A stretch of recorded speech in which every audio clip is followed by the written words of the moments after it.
Welcome to the Weekly Hijack. Nay. Okay, that was one of the stranger ones.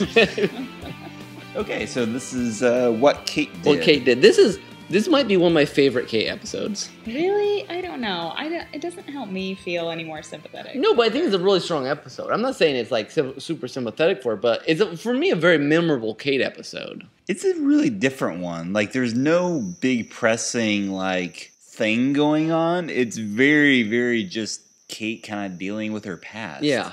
So we get the answer of what Kate did in the intro, which is one of those great. Every once in a while, also have a great like, and we would show you something that just explodes randomly, and this is one of them. Uh-huh. Later on we'll get Mr. Klux and the asteroid. Mm-hmm. So it starts off with a bang, Literally.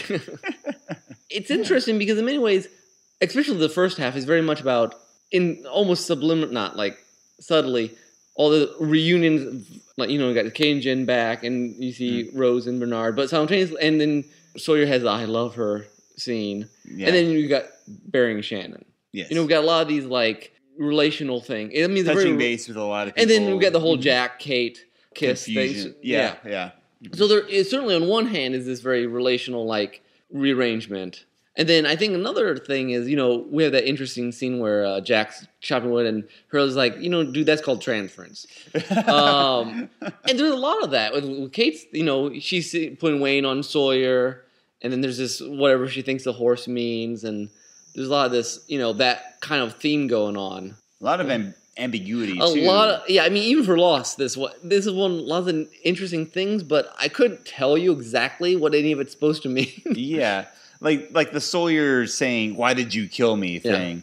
Yeah. And it's sort of funny. This is sort of one of those moments when I don't think there is a very clear answer, and I don't really care. Exactly, yeah. Because, it doesn't really have... Like, it's important for that moment, and whatever caused it, it could be something within Sawyer's subconscious. And the ambiguity means it could just be... It could be any number of things, but it really doesn't matter. And it could very well have been Kate. I mean, she says she's crazy. Maybe she over-imagined what he said. I mean, you don't know. Sure. I mean, the horse, which is probably real, they both saw it, and probably because of Dharma experiments.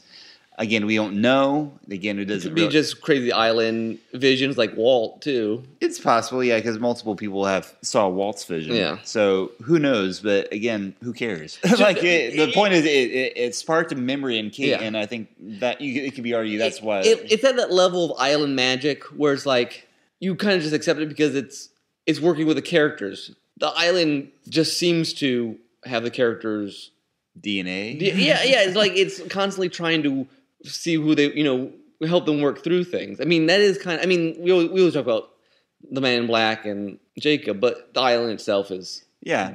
It's almost like Charlie and the Moth. Yeah, that's in true. many ways. Yeah, it gives you an opportunity to sort of work out something. Or the Boar and Sawyer. We've used these animal illustrations before. Yes. Oh, that's true. That's a good point. The Boar and Sawyer. I hadn't thought about that. How do you interpret the end, though, when Kate, when Sawyer asks Kate, "Do you know that horse?" And she's like, "Yeah, I do." Do you think she's made peace? Is she reflecting? Is she transferring the Wayne, her father, onto the horse, or is she just recognizing the horse from helping her escape earlier?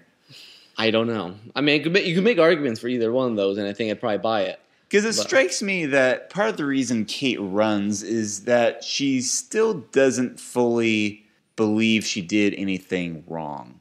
I don't think she wrestles with feelings of guilt occasionally, but I think the thing that she doesn't want to get caught. Well, she doesn't. She doesn't want to get caught. But at the same time, I don't think she didn't really seem to. I don't think she apologized when she thought she was talking to Wayne. She didn't really apologize. She's never had the guilt that's like, oh wait, I wouldn't do it again. She's like, I feel guilty, but I'd do it again. Yeah, pretty much. Like her dad says, I don't have murder in my heart, and she does wrestle with this idea of, am I a murderer now? Yeah, and she feels like she can't be as good as everyone thinks she should be. She prefers to be a Sawyer to a certain extent. Well, somewhat, but at the same time, she doesn't like her attraction to Sawyer. I mean, but she's very conflicted. Yes, she is. So she runs. Yeah, she never wants to settle on anything, and honestly, she's one of the people that she never really gets over her issues. I mean, even at the very end of the show, she's still running. That's true. You had any thoughts on Kate, Natasha? Yeah, I don't know. I mean, various half-formed thoughts. I mean, maybe she actually goes through with killing Wayne because of this belief that he's in her. She can't escape him because he's actually her birth father. I mean, she kind of alludes to that. I mean, maybe that's why she does kill him and why she doesn't. Maybe that's what she's running from. I don't know. She does tend to have the habit of, if something's done, she'll do it to the nth degree. Yeah. She has no middle ground. True. I mean, which is the good and the bad thing about Kate. It gives her lots of drama that makes a lot of people hate her.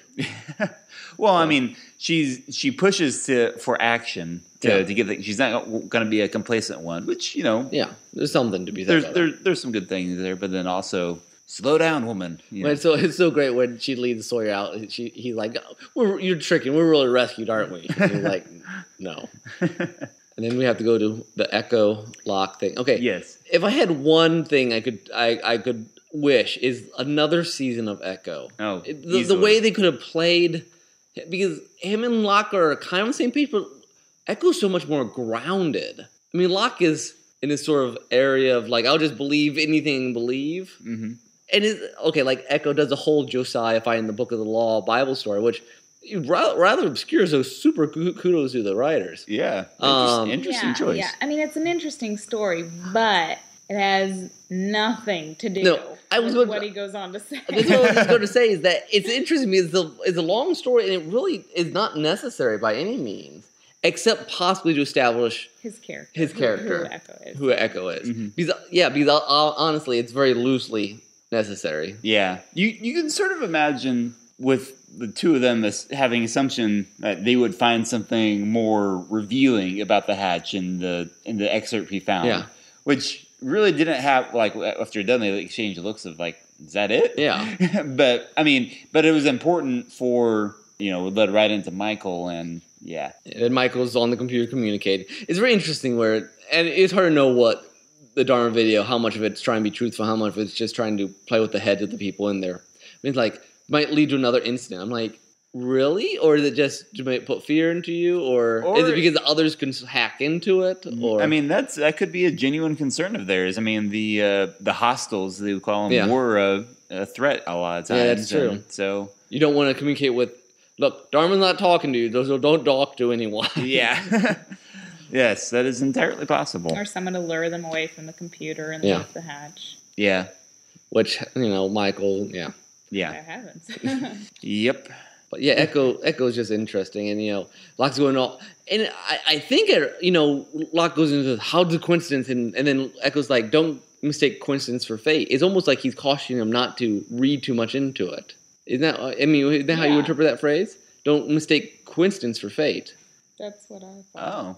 So Echo's very much on the other side, saying, yeah, it's a coincidence, but careful, don't because Locke reads signs constantly and everything. Well, that's interesting though, because like his story at the same time seems to sort of demonstrate the other. It seems like Echo's a little more not skeptical, but he doesn't leap to conclude. He's like, I think he's willing to think it might be a fate, but I don't know that he'd believe it without more watching it for a while. Where Locke's like, it's fate, let's go do something. Yeah. That's it. I could be wrong on that. We'll see. Maybe it'll come out more in this next episode. Yeah, we'll see. I mean, we certainly pick up some things. Here's a question I've always wondered about the survivors' use of the hatch. So they have shifts about who pushes the button, but do they have any sort of restrictions about who gets to hang out in the hatch as opposed to like spending time on the beach? It seems like most people are sent to the beach unless they're doing hatch work. I mean, that's what it feels like. Unless you're locker jacking and do whatever you want. Yeah, pretty much.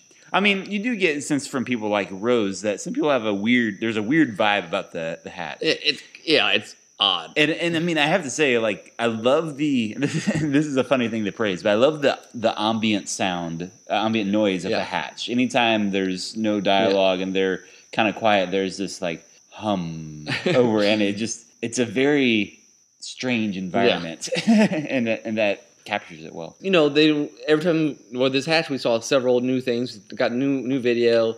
Michael's looking at all the cords plugged in, and then we got the blast doors. Yes, which is interesting. That it comes into play. It takes a while. It takes quite a while, I think. Yeah, I mean that's way after Ben has been there for a while. So nice Chekhov's gun there. Yes.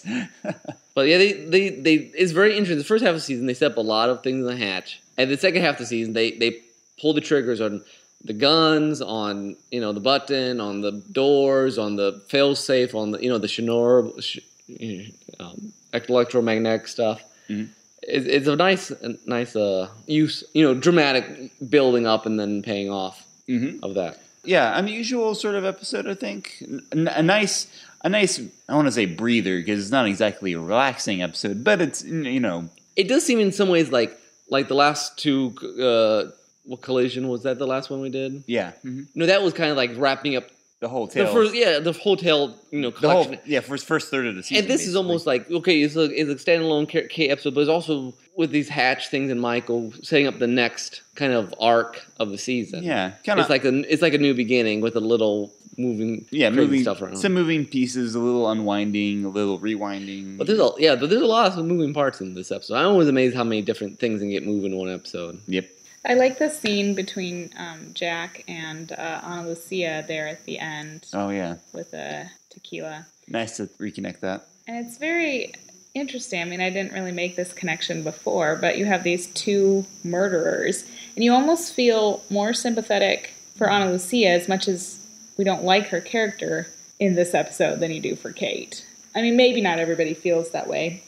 I just can't get over, yeah, Wayne was a horrible person, but Kate didn't have to do that. And her dad's like, he's horrible, but I wasn't going to murder the guy over it.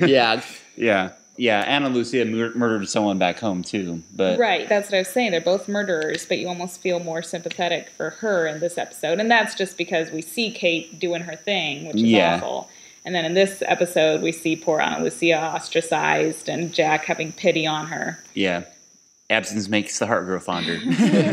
One more character scene I got to throw in. The Jin finally getting off his handcuffs. Yeah, which is nice. It'd been on there for a full season. Probably, yeah. He'd been holding.